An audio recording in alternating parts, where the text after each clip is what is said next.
Hey, it's your girl Janelle.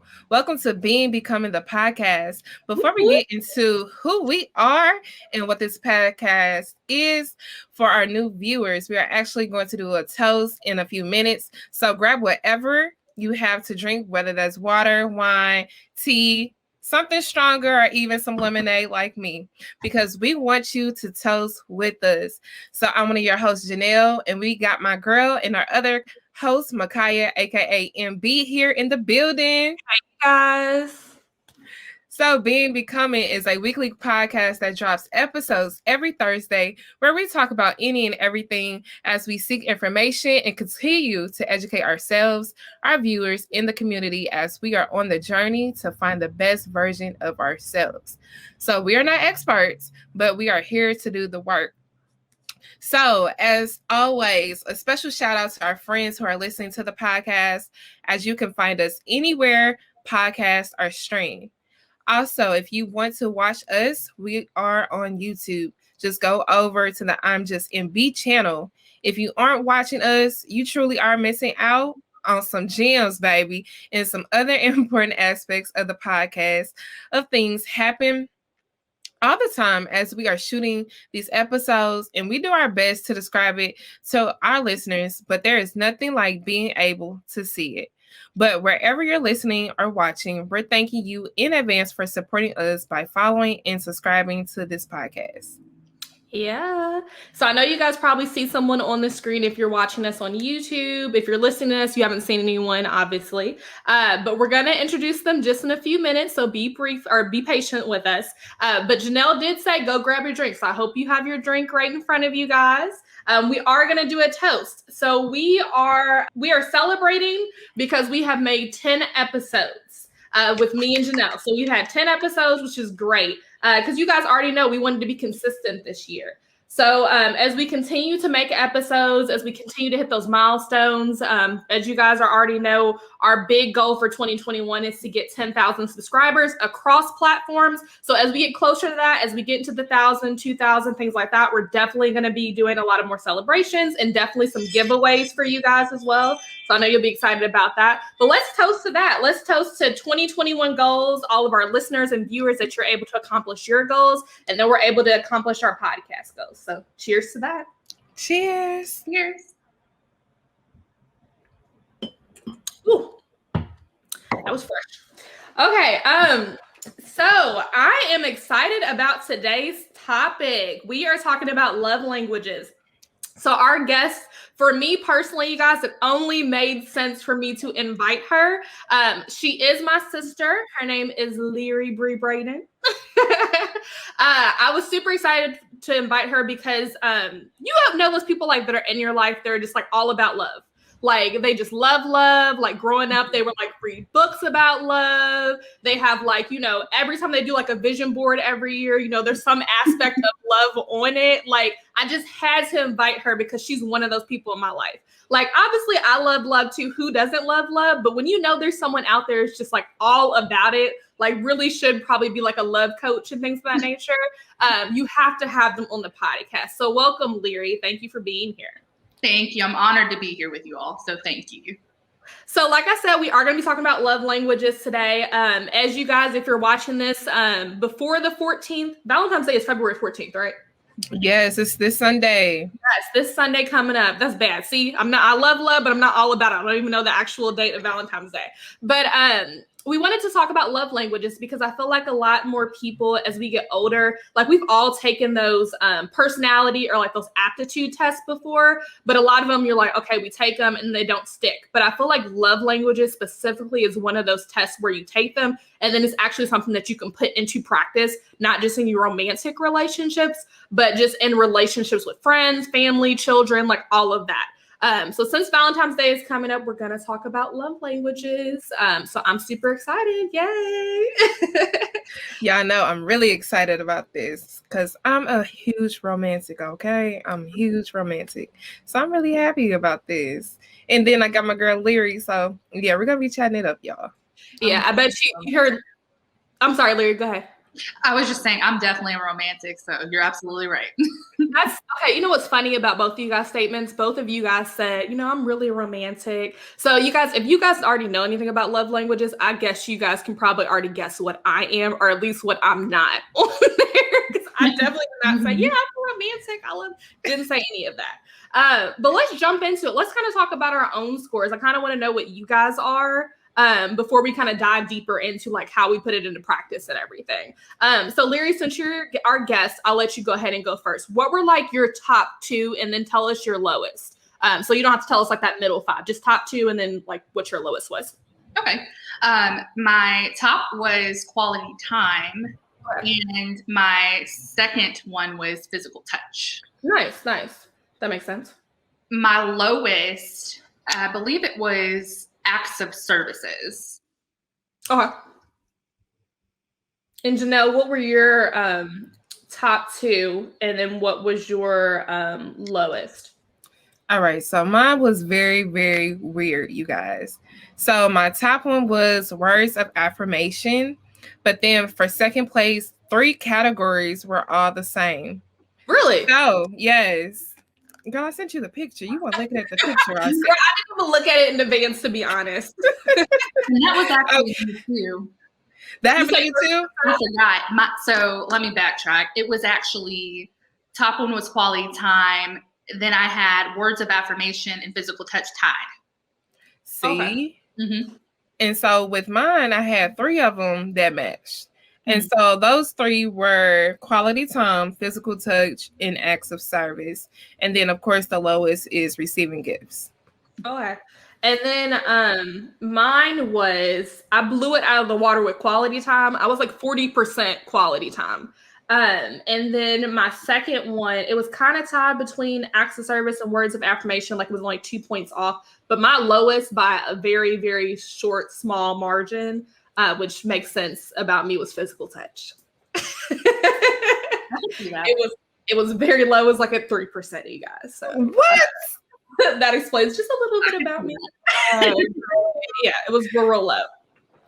So yeah, I was excited to take the test. I think I talked to Leary about this a little bit, but I feel like my scores changed a little bit as I got older. Because I remember a time when words of affirmation was my highest.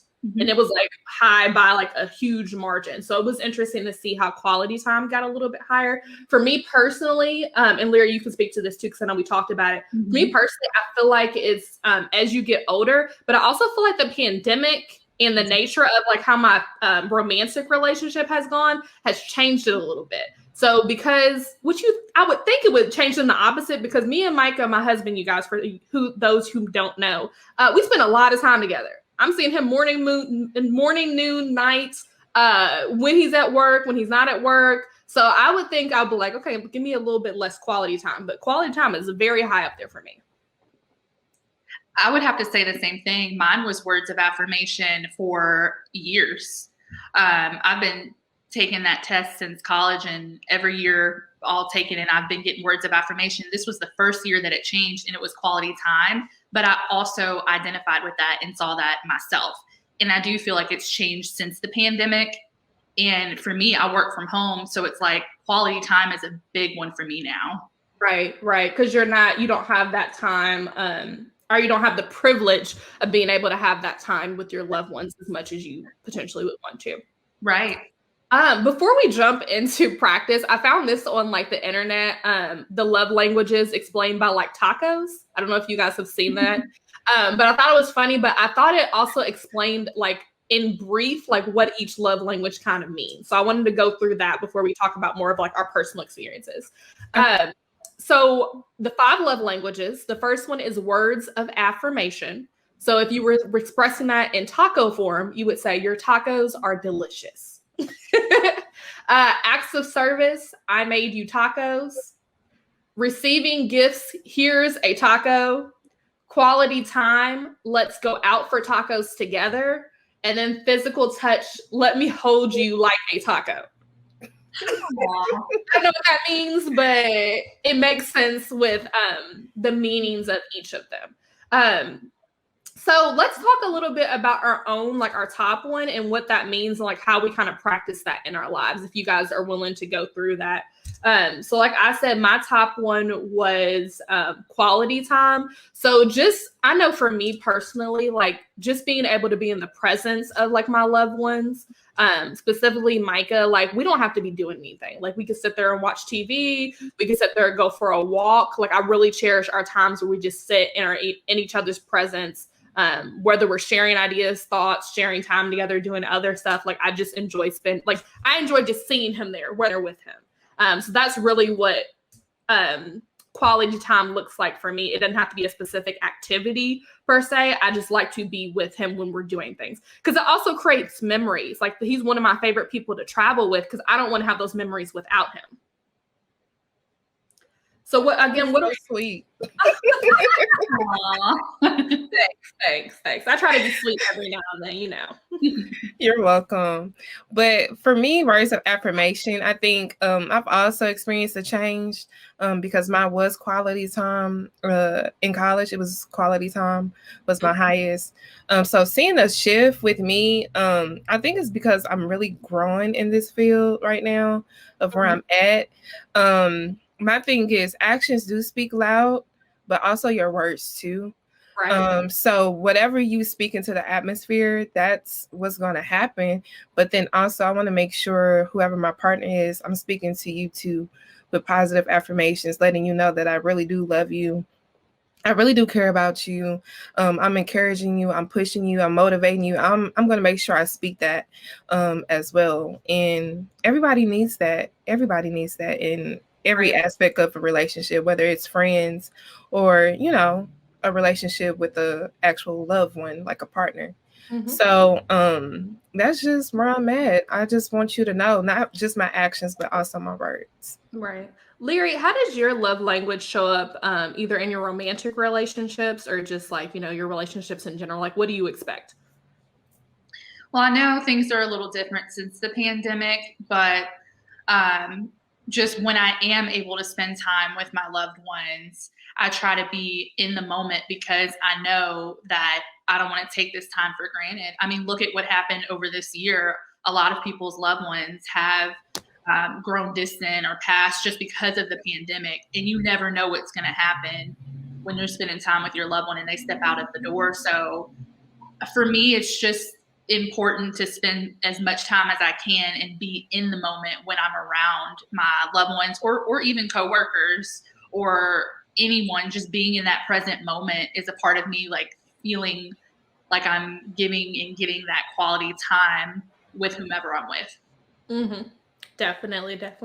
I think with me also, like outside of like quality time, words of affirmation is a bigger one for me as well. I mean, it used to, like I said, it used to be my highest one, but it's kind of changed a little bit, mainly because I feel like COVID, but also like my mindset's changed a little bit as well. But I really do like to hear like encouraging words, like, yeah, you're doing great. Like, it doesn't even have to be a romantic, like even with this podcast, like I love to hear feedback. It could be negative or positive. I just want to understand, like, do you like the direction we're going in? Would you like us to shift the direction? Like how, like, I just love that, like interpersonal, like it's a relationship, like hearing people say like, hey, this is good. This is not good. I would like to see you talk more about this.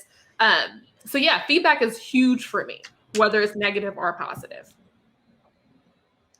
So I did want to like talk a little bit about having a partner or being in a relationship where your love languages are vastly different.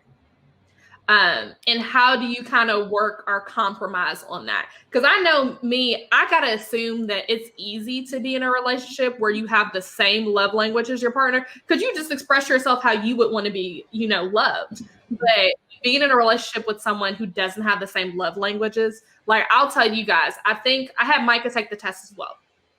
So his top one was acts of service and physical touch. Physical touch is not my top one. Like, you know, I'll give you a hug, a kiss, some love. But after a while, you need to go over on your side so I can sit here and breathe and just be on my own. Like, I have friends, like Janelle will tell you, even Leary, like, I'm not bad at it, but they make it seem like I'm just repulsed by hugs when people try to give me hugs. Like I have friends that are like, Micaiah, that hug wasn't great. I'm like, what do you want me to do? Like, I'm confused. I'm just giving you a hug. I don't. So let me tell you, it seems like MB be having like hug repellent, bug repellent. She has hug repellent sometimes where she be like, you know what? I can't do that. No, I feel like bad. It's okay, MV. I feel like you really have to be really close to really get her to really, feel comfortable giving you that hug or really touching you in that way. Yeah, but girl, yeah, you're funny when it comes to that.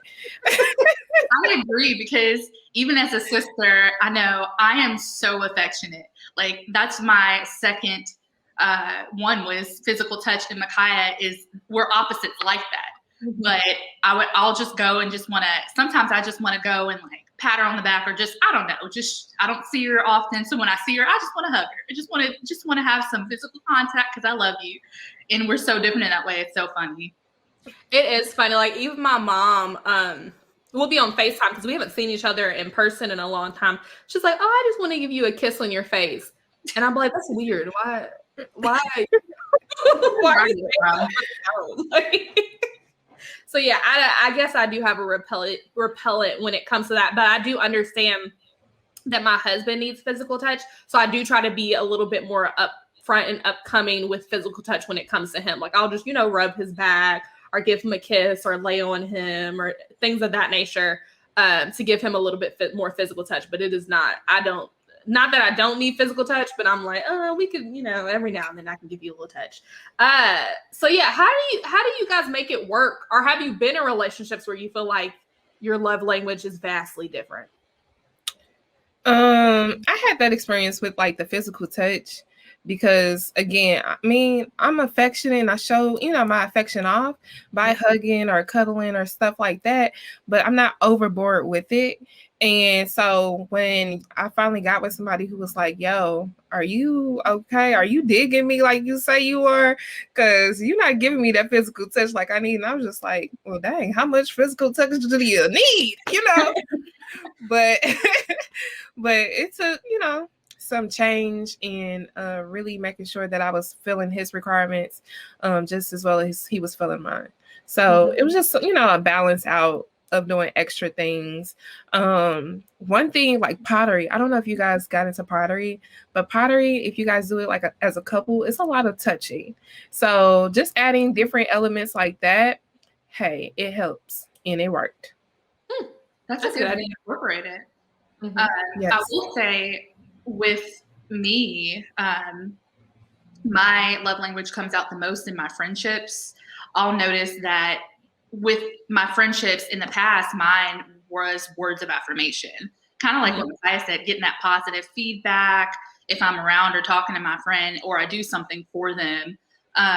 Just knowing that I'm appreciated, things like that, but theirs can be vastly different. But I feel like communication is kind of what breaks that barrier with the difference. As long as you communicate, especially when you come across a situation where you realize I'm not feeling appreciated, but that doesn't mean they don't appreciate you. They're just not showing you in the way that you receive it most. Right. I'm so glad you said that. That is so key. Communication is like a key part of this, like understanding, being able to have that uncomfortable conversation in the beginning. Like if you guys are vastly different, like this is how I receive love. This is how I see it's being shown.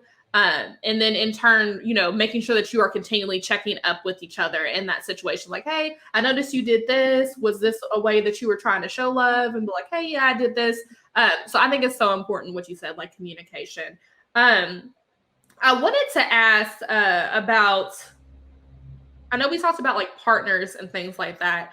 Oh, no, I didn't want to ask something. I wanted to make a statement. So the best advice that I ever received prior to getting married was making sure that you're not focusing on like the bad things that your spouse does or anything like that. You need to focus on making your spouse like what their happiness is and trying to cater to that. Like if you focus on like, loving your spouse the way that your spouse is supposed to be loved, and your spouse in turn focuses on loving you the way that you're supposed to be loved, like that's going to show up in the relationship. And that kind of explains love languages. Like you can't love someone the way that you want to be loved if they don't have the same love language. Like it's not gonna come off the same way, if that makes sense. I agree with that. I did too. But Lear, I wanted to shift conversations a little bit. I know we talked, and Janelle, you can answer this too. You guys love. So tell me a little bit about that. Where did that even come? Like, what does loving love look like? You want to answer first, Janelle? Oh, you can go ahead, Leary. What does loving love look like? Well, I don't know. I just feel like it's positive. I mean, it's a good feeling. It's the opposite of hate. And it's just, I don't know. That's a tough question. What does it mean to you? Like when you think, because when I like, think of it, I'm thinking like, you seek love, like you're in love with the idea of love, if that makes sense. Like you're always like when you're in relationships or friendships, you're seeking, I don't want to say seeking, but you're wanting to bring about love in the relationship. You're wanting to always feel loved in the relationship. Like, I don't know. Like, I'm trying to understand what does loving love look like. I get what you're saying. Okay, so basically from my perspective, it's the simple fact that love is supposed to be felt and shown and received in every relationship that you come across. Mm-hmm. Whether that's me teaching my students, whether that's me having a conversation with my brothers or my sisters, cousins, or in a romantic relationship, you should be able to feel my love that I give out to you, regardless of our relationship.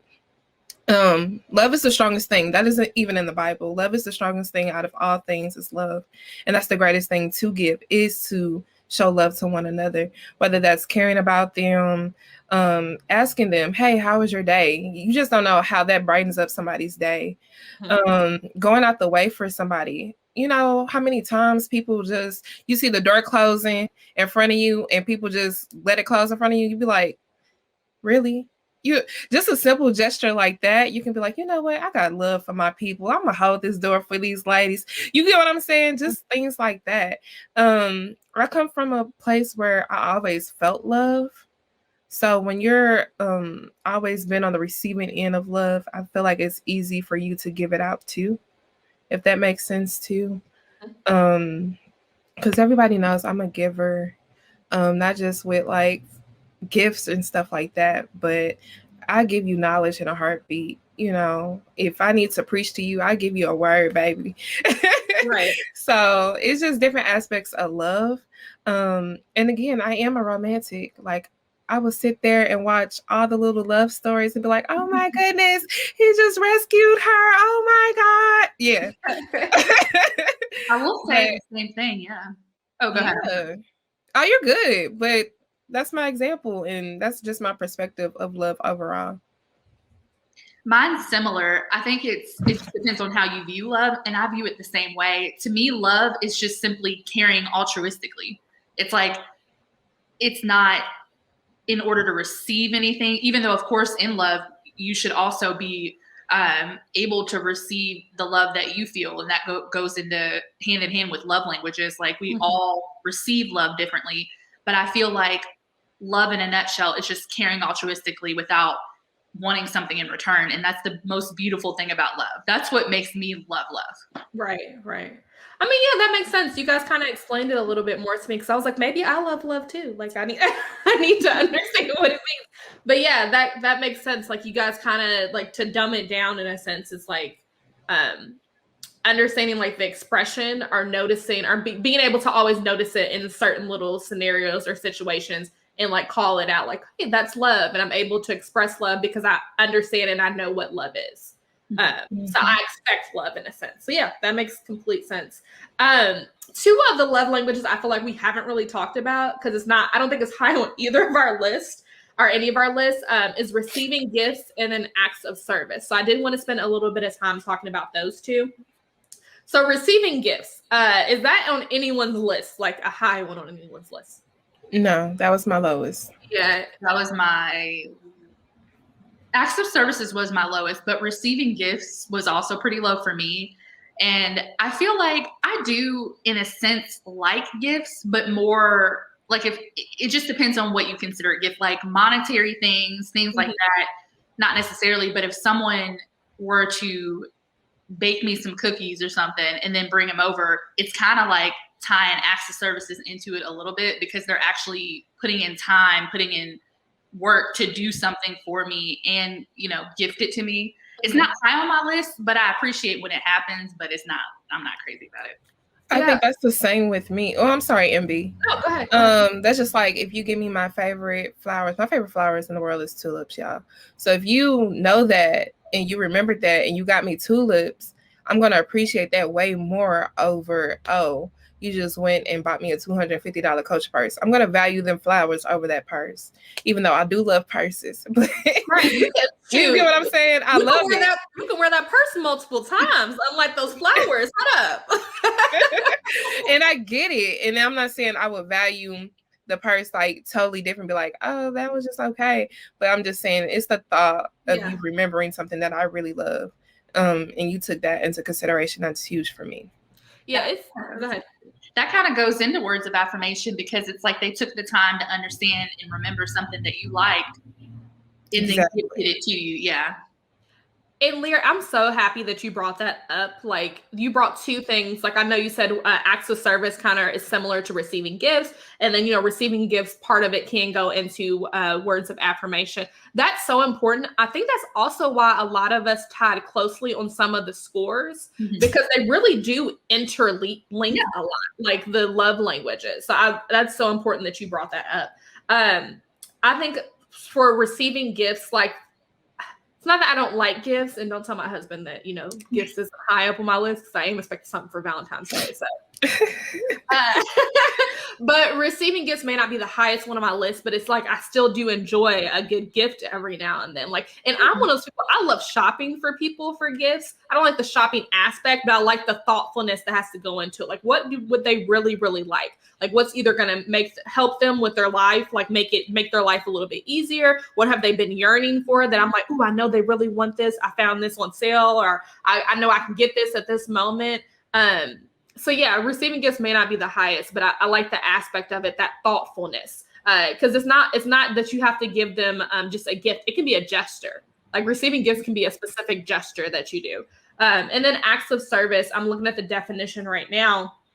And it says, use action phrases like I'll help. They want to know you're with them, partnered with them, like help, offering out help. Because I know a lot of the questions was like, if you're, I think one of the questions, like, if you're busy, but your partner needs like help with something, would you be willing to help, or something of that nature? So yeah, I thought that was super important, because I'm like, sometimes I'd be super busy with, trying to do this, trying to do other stuff. And I'm like, Micah, I need help. Or he'll just notice I need help and he'll come in and help me. So I like all of them. Like, honestly, like I see at certain points of like the year, certain points of time, day, like I need different, types of like love languages, or I kind of fit all of them, but it really is like those top two that I kind of like consistently like need. So yeah. Yeah. So is there anything else that we want to speak when it comes to love languages? Like, you guys are the master of love. Like, how do you guys, let's talk about that. How do you communicate your love language with your significant other? I feel like it's just easy for me to show it than to say it. I mean, I do both, because you guys know I'm open and transparent. You can ask me anything and I will let you know. But I'm one of those where I actually do show it in multiple ways. So say, for instance, if I was really thinking about you and I'd be like, ooh, I noticed that he loves wearing sweaters, so I'm gonna go out there and buy him a nice little sweater. Or say, for instance, you know what? He like basketball. I'm gonna buy him a season pass ticket. You get what I'm saying? Just noticing things like that, but then also bringing it in. Like me, I love spending time together. So I will be like, what are you doing today? Do you have any plans later? Can we go so and so and so? I thought this event sounded really, really cool. Do you mind going? Right. Just doing, things like that. I feel like it's really easy to incorporate your love language, and it's easy for you to take on their love language as well. I feel like every relationship is a give take. So you guys should be able to interchange each other's love language easily. Yeah, I'm a deep romantic though. I'll be honestly too, especially when I'm in a relationship. Like yes. I think I put that little fairy tale in my head. I think sometimes. What do you mean? Don't all romantics? Yes, but you know how sometimes you be like, "Are you asking or requiring of too much?" You ever felt like that? Like I might be thinking that, oh, he's able to do this, but girl, be realistic here. Is he, you know what I'm saying, really going to be able to be everything? That's just like everything on the list. Do you get what I'm saying? Right. It's almost like the same thing. But me, of course, I don't. And B, we had this talk in reference to list and everything like that. Well, I feel like God will grant you what you want, the desires of your heart, but certain things shouldn't be on that list. Like height, I'm not going to put height on my list because that's not really a requirement. What does that do for me besides make me look good? It was on my list. It was on my list. It wasn't a requirement. Like if somebody was a little bit shorter, it wouldn't have been a huge thing. But I was like, I want someone who's tall. That's true. What I'm saying? Because I'm just saying. Oh, I'm sorry. Go ahead. I always do that. No, you good. Keep going, Larry. I was just gonna say I've been thinking about that a lot lately because I think me and Micaiah may have talked about this, but I feel like a lot of people think they know what they want until they actually have love, and then when you actually have love or you're in love with someone, you realize that what you wanted is actually completely different. Yeah. Or you might have something in your significant other that you love and didn't even think you ever wanted. Mm-hmm. Exactly. Until you experience it, you really don't know what you like. You can have, I don't want to say superficial, but in the sense you can have certain superficial things that you feel like are requirements in relationships, and you can have even things that go against you or that go with your morals. Like you might be like, I want someone who believes in Christianity, so that goes with your moral standing. But until you actually like experience love and get into a relationship and start getting to that love phase, you don't really know what you want. Mm-hmm. That's kind of like what you're saying. I feel like you can have preferences, but it may be better not to have expectations. Yeah. And I've learned that just as I've gotten older. I feel that way. And that's my whole thing. It's a preference to have a taller man. Yeah. You get what I'm saying? But it's not a need or a requirement that, oh, you got to be tall. Yep. No. But again, y'all, God will grant you the desires of your heart. So, like MB knows, I like them thick, but not too thick. Does that make sense to y'all? Yeah. Let me know if that makes sense. That makes sense. So, yeah. I mean, that's just my preference. Because I tell Micaiah all the time, I be joking with her. I be like, I need to know you can pick me up. If something goes wrong, I need to know. Micaiah, we have this funny story about in the dorm room. You know where I'm going with this, girl. What? You remember when my ankle broke? When I broke my ankle? Oh, yeah. And girl, our dorm, it was, our kitchen was on fire in the dorm. And this is the time where my ankle was broke. So just imagine me. I'm just like, oh my God, what am I supposed to do? Like, oh my God. Girl, it was just awful, right?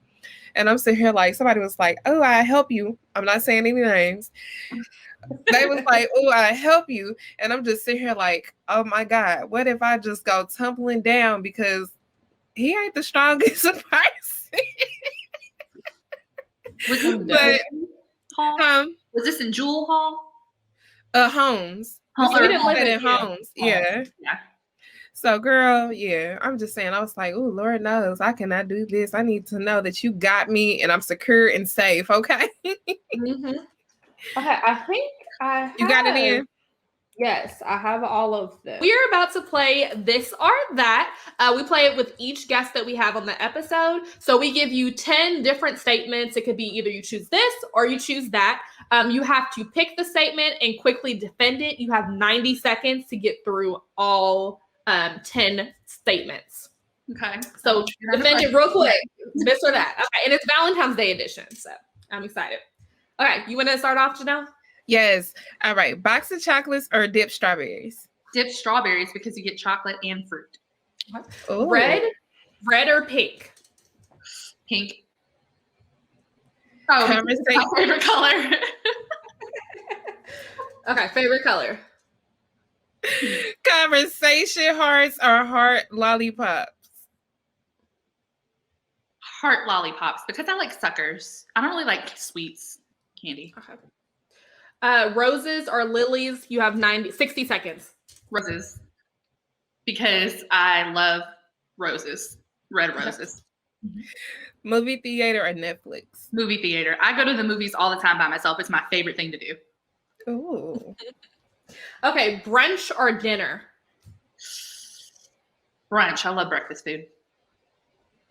Fancy restaurant or a home cooked meal? Home cooked meal. I love cooking. Girl, I know. You do. 30 seconds. Hugs or kisses? It depends on who with. I like that. Champagne or wine? Wine. Okay. 15 seconds. Roses or chocolates? Roses. I love flowers. Yeah, you finished in 10 seconds to spare. You got through all 10 and you have 10 seconds left. Okay. Tell us more about the hugs or kisses. It depends who with. What? If it's someone that I love or that I'm interested in, then yeah, I'm going to want to kiss you. But if it's, other loved ones, or just I'm thinking about you, you're my sister, or Janelle, I'm going to want to hug you, or even you, Micaiah, just being my sister. I can kiss you on the cheek all the time, but I'd rather just hug you really tight and, I don't know. Mm-hmm. I thought you had a story of some sloppy or messy kisses you were going to tell us, but I feel you. And be one of some tea, baby. Right. But yeah, I thought this was a good topic. I'm excited that you were on the show. Is there anything else that we want to speak about when it comes to love languages? Like, do we feel like we gave the people enough information? Just know you guys do have a love language. I know some people be like, I don't know what it is. I don't think I have one. You do. And one of them will be ranked a little bit higher. Again, you might have some that do overlap. As you can see, I had 3 that was all on the same level of 20%, like straight across. So just giving you all that feedback. And remember, love is love, you guys. Love is patient. Love is kind. Love does not envy. It's a whole list of what love is and what love ain't. Mm-hmm. So just be in tune with yourself and your partner and learn each other's love language. Mm-hmm. And I know we talked a lot about romantic relationships, but the love language quiz is something you can take. Like, they have individual segments for, romantic relationship with your partner. They have one for children. They have one for singles. They have one for just men, women individually. So I definitely suggest take the quiz. It was one of the shortest personality/aptitude tests I've ever taken.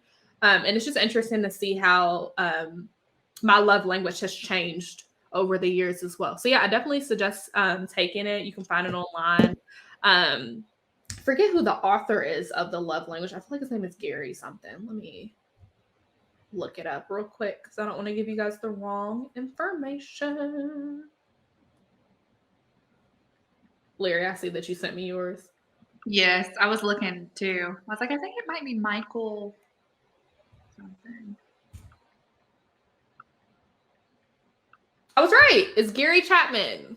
He's the author of it. He has a few different books that are just relationship based, but it's called The 5 Love Languages: How to Express Heartfelt Commitment to Your Mate. That is his original book in 1992 that he published and was based off that 5 love language quiz. So shout out to him. Shout out to Gary. I do want to, for anyone who's watching or listening, you guys know I always do a quote. For the episode, we've changed it up a little bit. I actually have a quote wall now instead of a quote, one of those felt boards. So I'm super excited about it. You'll see it and then we'll change it every week. But I want to move this out of the way for people who are watching.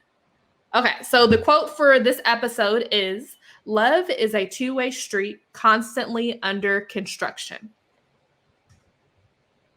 I love that quote. So food for thought. Thanks. It was it made sense for the episode, everything that we were talking about with the love languages and everything.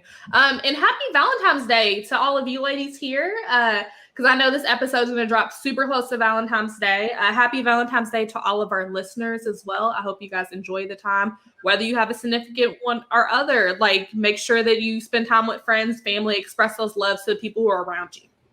Amen. I second that. I love you all. Happy Love Valentine's you too. Happy Valentine's Day. Look, And happy Valentine's Day. thank you, Leary, for being on the show. I appreciate you in more of the ways than one. So thank you for dropping by and giving us your inputs on love and love languages. Well, thanks for having me. I was honored to do this with you guys. So thanks. Mm-hmm. That's my romantic sister, right there. Romantic love sister. All the way, all day. Okay, you guys. So as you guys already know, that brings us to the end of our episode. Thank you for watching. You know, if you want to support us, the way that you can support us is by liking and subscribing or following wherever you're listening. We want to be more discoverable, and we don't want you guys to miss out on future episodes. So again, thank you guys for listening. Also, don't forget to follow the Being Becoming Podcast Instagram page. We have our own Instagram page, as we said in previous episodes. If you want to influence the discussion or conversation, go on over there. We post every week what our topic will be, so you can ask questions. If you want to talk about previous episodes or something we said in a previous episode, you can DM us. So head on over to that. And then also don't forget, on Thursdays, we do have a clubhouse room at 9 p.m. every Thursday where we talk about this week's episode. So this Thursday coming up, when you guys are viewing this, we'll have a clubhouse room talking about love languages at 9. So feel free to jump in. And then don't forget to follow us personally. So you can follow me on IG, and I'm just MB. And you can follow me at Beautiful J. And we will see you guys next week. Okay.